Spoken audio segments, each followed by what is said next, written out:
संदेश खाली का कोराम थमने का नाम ही नहीं ले रहा। शाहजहां शेख लगभग 2 महीने से फरार है और इधर बीजेपी और टीएमसी संदेश खाली के मुद्दे पर आर पार की जंग कर रहे हैं।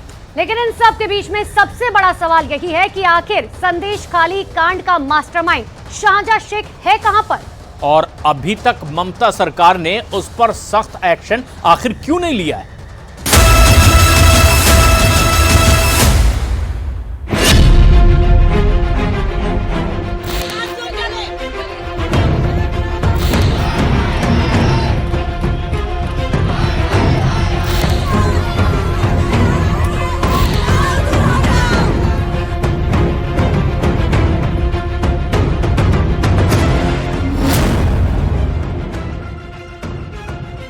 24 के लोकसभा चुनाव में संदेश खाली का मुद्दा ममता सरकार के लिए बहुत बड़ा बवाल बन सकता है।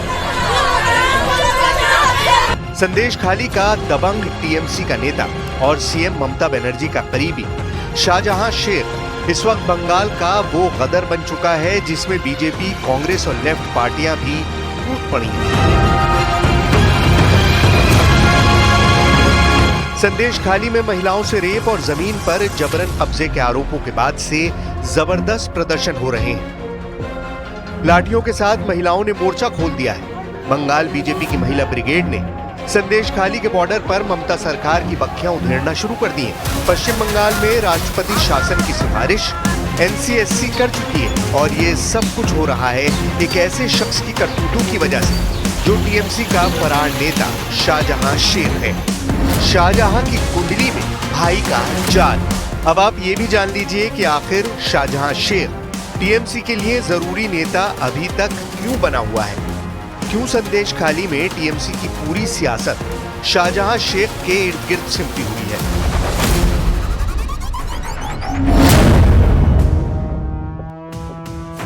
शाहजहां शेख की उम्र करीब 42 साल है। शेख शाहजहां अपने इलाके में रॉबिन हुड की इमेज रखता है। उसकी दबंगई का आलम ऐसा है कि स्थानीय लोग उसे शाहजहां भाई या संदेश खाली का भाई के नाम से बुलाते हैं। शाहजहां शेख टीएमसी का नेता है और मौजूदा वक्त में जिला परिषद सदस्य है। उसके रुतबे का अंदाजा इसी बात से लगाया जा सकता है कि संदेश खाली में उसके नाम से बाजार और खेल के मैदान भी है। शाहजहां शेख पहले एक छोटा मछुआरा था, मगर आज वो संदेश खाली का बेताज बादशाह बन चुका है। उसे बाइक का काफी शौक है। शाहजहां पर संदेश खाली की महिलाओं से रेप और जबरन जमीन पर कब्जे के आरोप हैं। 5 जनवरी को ईडी के छापे के बाद से शाहजहां शेख पिछले 50 दिनों से फरार है। पुलिस का कर्तव्य है कि जो उत्पीड़ित है उसके साथ खड़ी हो और जो उत्पीड़न करने वाला है उसके खिलाफ खड़ी हो। लेकिन जो डीजीपी हैं पश्चिम बंगाल के, वो संदेश खाली में जाके बैठे हैं और वहां पर उत्पीड़न उन्हीं लोगों पर हो रहा है जो कि उत्पीड़न के खिलाफ संघर्ष कर रहे हैं। ये रिस्पॉन्सिबिलिटी किसका है? तो ईडी का है। केस तो ईडी का है। तो क्या बोल रहे हैं ये भारतीय जनता पार्टी के इस राज्य के सभापति? कानूनन अरेस्ट करने का रिस्पॉन्सिबिलिटी किसके ऊपर है? एफआईआर भी स्टे किया गया है। तो सोचिए, कल हमारे जो माननीय साधारण संपादक है, हमारे जनरल सेक्रेटरी माननीय सांसद अभिषेक बनर्जी, आप देख चुके हैं कि उन्होंने भी बोला है। मछली पकड़कर अपनी जीविका चलाने वाले शेख शाहजहां ने पहले तो सीपीएम का दामन थामा, उसके बाद जब सत्ताधारी टीएमसी हुई तो टीएमसी के साथ हो गया। कामयाबी की सीढ़ियां चढ़ते चढ़ते ये मामूली मछुआरा आखिर संदेश खाली का बेताज बादशाह बन गया, मछली व्यापार का माफिया बन गया, जिसके बाद संदेश खाली में उसका टेरर, उसका खौफ इतना कि उसका नाम लेने में लोग कतराते थे। और वहीं पर वो शेख शाहजहां से बन गया शाहजहां भाई। और किस्सा ऐसा आलम ये कि सीबीआई ने कोर्ट में ये तक कह दिया कि शेख शाहजहां बिन लादेन की तरह है। संदेश खाली केस को समझने के लिए पहले कुछ दिन पीछे जाना होगा।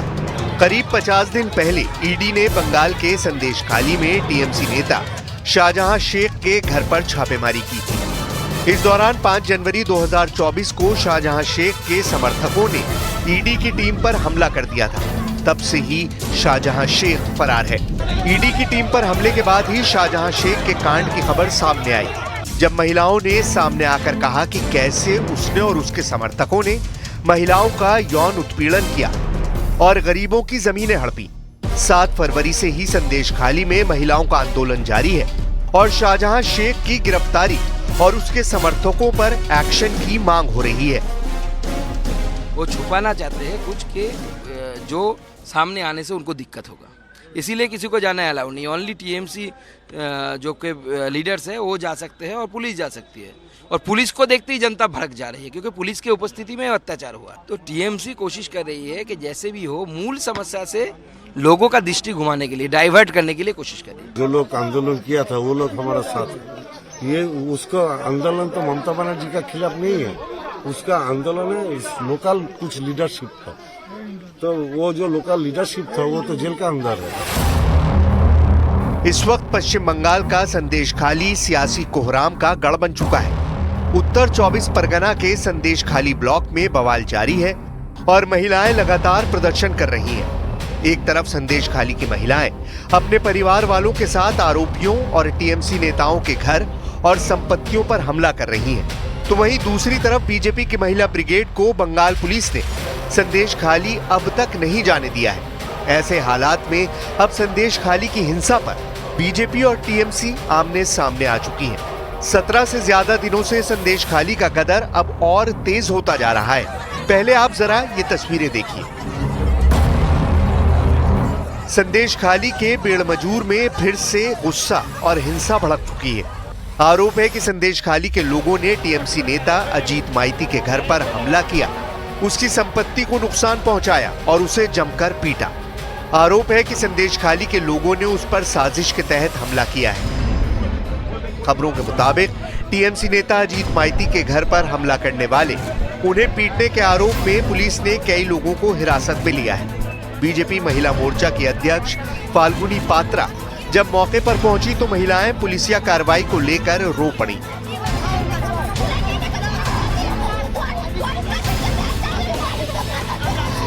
पुलिस का ये काम है पुलिस का क्या काम है? क्या वही इलाका सुरक्षित तो चाहे तो क्या करे? नहीं है, हम सुरक्षित नहीं है, हम सुरक्षित नहीं है। कलकत्ता उच्च न्यायालय के मुख्य न्यायाधीश ने यह टिप्पणी की है कि वो अभी तक गिरफ्तार क्यों नहीं हो रहा। वो गिरफ्तार इसलिए नहीं हो सकता कि उसको और कोई प्रोटेक्शन नहीं है, उसको सिर्फ वेस्ट बंगाल का प्रोटेक्शन नहीं है। शाहजहां शेख एक प्रवृत्ति का नाम है जिसे पूरे भारत में सेकुलर प्रोटेक्शन प्राप्त है।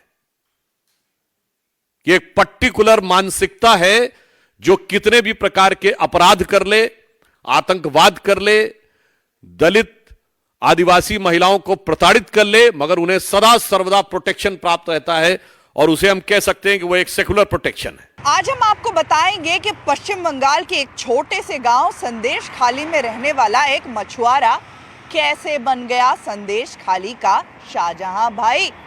संदेशखाली के सबसे बड़े खलनायक शेख शाहजहां की हर एक कहानी देखिए सिर्फ न्यूज़ 18 इंडिया पर। महिलाओं के प्रदर्शन को 2 सप्ताह से अधिक का वक्त हो गया है, मगर अब तक शाहजहां शेख की कोई जानकारी नहीं है। शाहजहां की कुंडली में भाई का जाल। दरअसल शाहजहां शेख संदेशखाली के भाई के रूप में भी मशहूर है।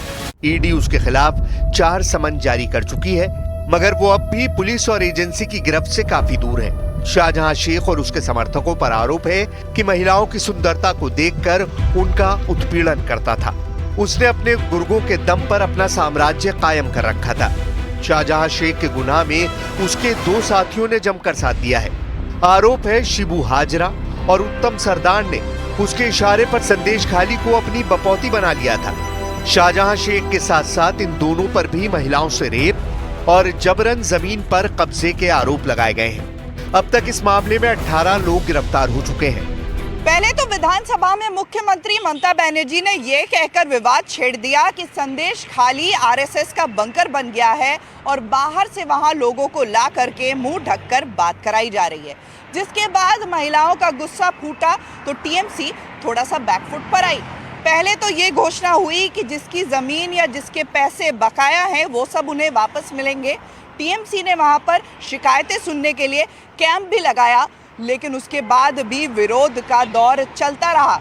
अब प्रधानमंत्री नरेंद्र मोदी 6 तारीख को बारासात में महिलाओं को लेकर एक बड़ी सभा करेंगे, जिसमें संदेश खाली की महिलाएं भी शामिल होंगी और अपने ऊपर हुए अत्याचार की कहानी प्रधानमंत्री से खुद कहेंगी।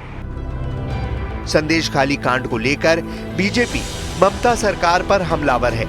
संदेश खाली कांड पर बवाल इतना अधिक बढ़ गया है कि राज्य में राष्ट्रपति शासन लगाने की न केवल मांग हो रही है बल्कि सिफारिश भी हो रही है। मेरा विचार है कि प्रेसिडेंट रूल होना चाहिए, क्योंकि प्रेसिडेंट रूल के बिना पुलिस नहीं काम कर पाएगी या कोई भी एडमिनिस्ट्रेशन यहाँ पे काम नहीं कर पाएगा।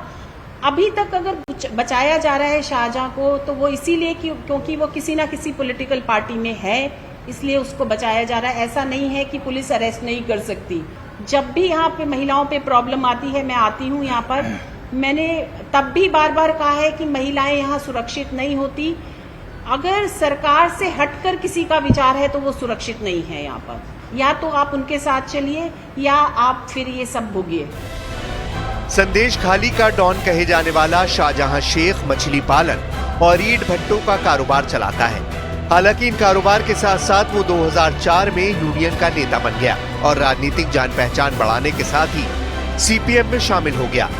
2011 में शाहजहां टीएमसी में शामिल हुआ और मौजूदा समय में संदेश खाली से जिला परिषद सदस्य भी है। उसकी पकड़ स्थानीय लोगों में भी इतनी जबरदस्त है कि जब ईडी की टीम उसके आवास पर छापेमारी करने पहुंची तो उसके समर्थकों ने ईडी अफसरों पर हमला कर दिया और आरोप है कि ज्योतिप्रिय के खाद्य मंत्री रहते हुए शाहजहां ने उनके साथ मिलकर राशन घोटाले में अहम भूमिका निभाई। यही कारण है कि ईडी उनके घर छापेमारी के लिए पहुंची थी। इधर ममता सरकार ने संदेश खाली को नाक का सवाल बना लिया है। बंगाल में बीजेपी ने अब आर पार का ऐलान कर दिया है। हालात ये है कि 6 मार्च को पीएम मोदी नॉर्थ 24 परगना जिले के बारासात में महिलाओं की रैली को संबोधित करेंगे, जिसमें संदेश खाली की पीड़ित महिलाएं भी आएंगी, ऐसी खबर है। कि प्रधानमंत्री जी आ रहे हैं 6 तारीख को 6 मार्च को वो महिलाओं की एक सभा को संबोधित करेंगे बारासात में, अभी तय है। इसके साथ साथ क्या उसमें संदेश खाली की महिलाएं होंगी? हाँ, संदेश खाली की महिला होगी, क्योंकि वो नॉर्थ 24 परगना है ना, वो उसी में आता है वो। और उसके साथ साथ 1 तारीख और 2 तारीख, ये 2 दिन भी माननीय प्रधानमंत्री जी आने वाले हैं, ऐसा पॉसिबिलिटी हुआ है। अभी तय नहीं है, फाइनलाइज नहीं है। फाइनलाइज होने के बाद पूरा डिटेल्स आपको दे दिया जाए। संदेश खाली में जो ये एलिगेशंस है लैंड ग्रैबिंग और थोड़ा सा वो नॉन पेमेंट का, वो कुछ एलिगेशंस आ रहा है, हम लोग देख रहे हैं। लेकिन ये जो वुमेन के ऊपर टॉर्चर का जो रात में उठा के लाकर वो सब गलत है। वो मैलाइन करने के लिए वो सीपीएम और बीजेपी भाजपा वो कर रहे हैं। अभी मालूम पड़ रहा है थोड़ा कम्युनिकेशन गैप था वो पॉकेट में। अगर अपोजिशन वालों भी कोई साजिश कर रहा है वो तो मालूम होना चाहिए था। तो हम लोग वो देख रहे हैं। ईडी पर हमले को 50 से ज्यादा दिन बीत चुके हैं। उधर महिलाओं का ये जो आंदोलन चल रहा है ना, इसको भी 15 से ज्यादा दिन बीत चुके हैं। लेकिन सवाल सबसे बड़ा अब भी वही बना है कि मामले का मुख्य आरोपी शेख शाहजहां आखिर है कहाँ छुपा है, और अगर उसे संरक्षण दिया जा रहा है तो कौन उसे संरक्षण दे रहा है। सवाल ये भी कि भारत में ही है या बांग्लादेश भाग गया है संदेश खाली का ये खलनायक। साथ ही साथ सवाल राजनीतिक ये भी कि बीजेपी ने संदेश खाली को राष्ट्रीय मुद्दा तो बना दिया है, अब कहीं 24 के चुनाव में टीएमसी को इसकी वजह से मुंह की न खानी पड़े।